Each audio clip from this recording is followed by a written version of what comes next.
PlayStation Plus Premium 1 month later. What is my thoughts? 1 month later of being a subscriber.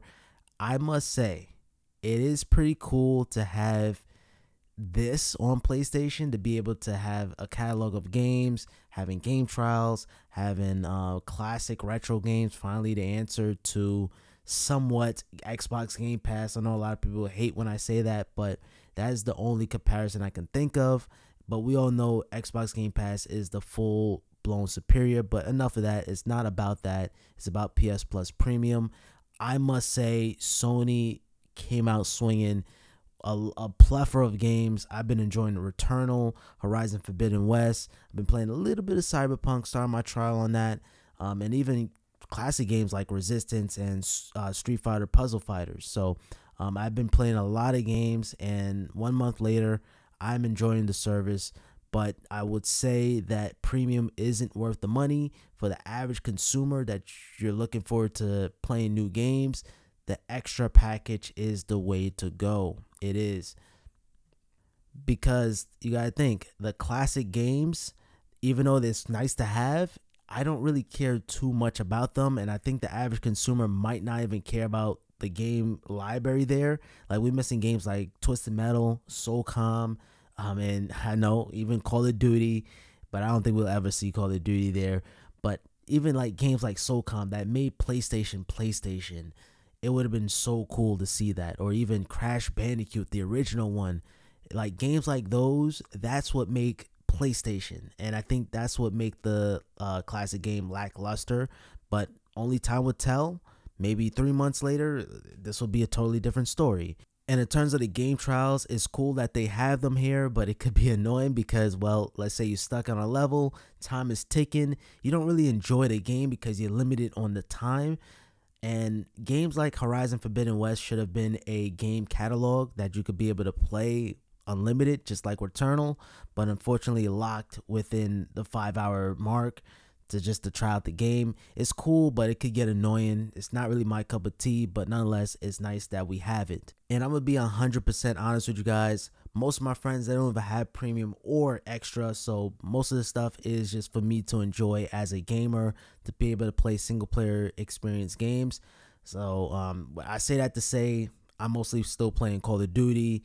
Of course, you have your 2Ks and your Fortnites and your Apex. So those are the games that, you know, you're not going to need premium or extra. But this is just for me being a gamer that just like to try new games. Games like Stray. This is a game that costs $30. You could just download it and start playing. And I think that's the beauty thing about premium or extra. If you see a game that you like, you could download it. If you're just tired of playing the same games and you just want to play something different without spending $60, $70, $30, yes, you still need to pay for the subscription, but it's a one-time cost to get access of hundreds of games, literally. Now, in terms of the PS Plus Premium / Extra game catalog, 1 month later, we have brand new games, 18 to be exact. So we have games like Stray, Marvel Adventures, Assassin's Creed, Ice Age, just to name a few. You guys are going to see the games on screen right now. In addition to that, for PS Plus Premium subscribers, we get an additional 3 more games. So we have No More Heroes Allowed, which is a PSP game, Loco Roco, PSP game again, and a game called Echo Shift, another PSP game. Now, not really interested in these PSP games, but nonetheless, if you're a fan of those, you have them here on your PS5 / PS4. And in terms of the existing game catalog, all the games that we had last month still remains the same, so nothing has been removed yet. So all the games still remain. This is excellent news because now it's bringing more value to the service. Like I said last month, PS Extra, $100 a year / even going to premium, $120 a year is a pretty penny to be spending every year. But the way how you can look at it, if you buy 2 $60 games, that's $120. So that's the same price as PS Plus Premium, and you get a catalog of games right here. And the same thing goes with the extra, spend $100. Yeah, so it could be cheaper in that aspect, but for a subscription service, it can add up very quickly. Now, in terms of game streaming, it works surprisingly well. I said it last month, and I'm going to say it again. No lag. As soon as you press a button, it registers. I would say it's been a pleasant experience, but the results may vary for you depending on your internet. I have gigabit internet, fiber optic, 1000 up, 1000 down. So this is going to be an easy one-to-one experience. But like I said, results will vary depending on your internet speed. But I'm going to be honest, I haven't really played too many PS3 games like that. The most game I played was actually Street Fighter Puzzle Fighters, but we still missing some classic games. We missing Mortal Kombat 9. It would be cool to see that again. That was on PS Now, but for this whole PS Plus Premium, they got rid of that. Hopefully they can bring that back. I'm still waiting for Twisted Metal, Soulcom. I'm waiting for the raw classic PlayStation games. Sony, please make it happen. Now I want to take it over to the comments. Last month's video, upgrading to PS Plus Premium. You guys left a bunch of comments, and this is the time to answer them. First comment coming from Jimmy. Does GameShare works with games downloaded from Tier 2? Different accounts, same console. Now, what do you mean by Tier 2? He's talking about PS Plus Extra. Unfortunately, I have PS Plus Premium, but same is going to apply to Tier 2, which is PS Plus Extra. Now, I just tested this out, and it works just fine. It's just like your monthly PS Plus Essential games, where basically you can log it into your secondary PlayStation console and download those games on the PS Extra account, and you could be able to play those games just fine. So it's just like your monthly games, but it's just going to always be there along as the game is still a part of the service. So it works just fine. In terms of game trials, it works a little differently. If you download the game, whatever the time limit is going to be on, the secondary console is going to get that same exact time. So it's not going to be a reset on the duration or how long you have the game. So if the game is 2 hours and you play 1 hour on your first console and then you play it onto your second console, you're still going to have that 1 hour remaining. So just keep that in mind. Next comment coming from No Commentary. Any idea on how long those AAA games staying on PS Premium catalog? I heard Red Dead Redemption is leaving on the list on September 20th. Now, I'm not sure when the games are going to be intact and towards PS Plus Premium, but if they get rid of them, I'll be sure to update you guys on that. And I haven't heard that rumor that September 20th they're going to get rid of Red Dead Redemption, but only time will tell. But until now, all the games are still intact as like last month. We just have 18 new games added on to the service. Next comment coming from Scott. If you download the Spider-Man, for example, once PS Plus expires, you won't be able to play the game. And if you subscribe again, will the save data be still intact? Now, this comment actually asks two questions. If your PS Plus expires, you're going to have a lock next to that game until you can purchase the game. So you won't be able to play it until you can either purchase the game or resubscribe to the appropriate PS Plus subscription. I'm using that as an example because if you download a classic game and you have extra, it's going to be the same way where you're going to have that lock.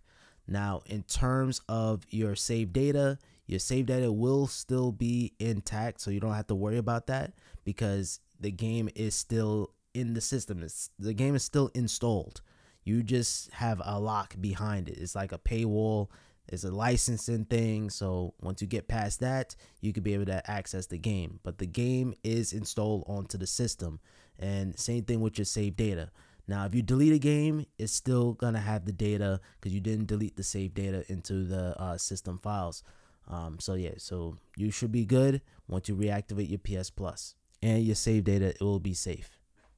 And another comment asking the same question. Basically, if you purchase premium and then you switch to extra, what will happen to the premium games? In this case, the retro games, the game trials. Now, unfortunately, you will get that lock. That lock will happen again. So until you can resubscribe to premium, those games will be unlocked. So you will need to have a premium to access the premium games. But if you have extra, that lock is going to occur. Because what this is, the games are installed onto your system, but online, the services Sony got to check the licensing to make sure you're a PlayStation Plus premium subscriber or extra, just to verify which one you got. So it's constantly checking online to see which service or which package you got. Morgan asks, if you have premium, do you get games free as long as you're subscribed to premium still, or do you have to pay for the games on top? Now, you only get the free games if they qualified for the premium service. So in this case, PS Plus Premium, you have a list of games that you could download. You're not going to be able to download any game for free as long as you're a premium subscriber. It doesn't work like that. So it only applies to the games that support PS Plus Premium. If it doesn't support it, or if it doesn't have that badge, then you have to purchase the game. Like Call of Duty, for example, is not a part of PS Plus Premium. You have to purchase it for the full $70 or $60 MSRP. Now, this comment kind of confused me. This was 2 weeks ago. Sony isn't adding games. They're taking games away. I didn't notice any games that they were missing. I don't know. Let me know down in the comments down below if I'm wrong. I'm getting comments that I answered them right in the beginning on my 1 month ago video. If you get premium, can you still play games that go with the extra subscription? Once you get PS Plus Premium, you have all the benefits of extra and essentials plus more with premium, because you have the retro games and you have the game trials. So yes, is EA Fight Night on premium? No, I wish. Where are the Vita games? Unfortunately, you only have PS1, PS2, and PSP games a part of the retro classic games. No Vita games are supported just yet. In the time of this recording, Sony could change their mind on this one though. When are we doing another giveaway, bro? Maybe once we hit 200,000 subscribers. Maybe. Don't quote me on this. Maybe I might give away a PS5. Ooh, we don't know yet. Gotta wait and see. And there you guys have it. That is PS Plus Premium 1 month later, giving you guys my thoughts and opinions, answering your questions, and giving some updates. I hope you guys found this one helpful. If it did, I'd appreciate it with a thumbs up. Make sure you guys click on that beautiful red subscribe button. Help me reach the 200,000 subscribers. And comment down below what you guys think. Until next time, guys, have a simple day. Peace.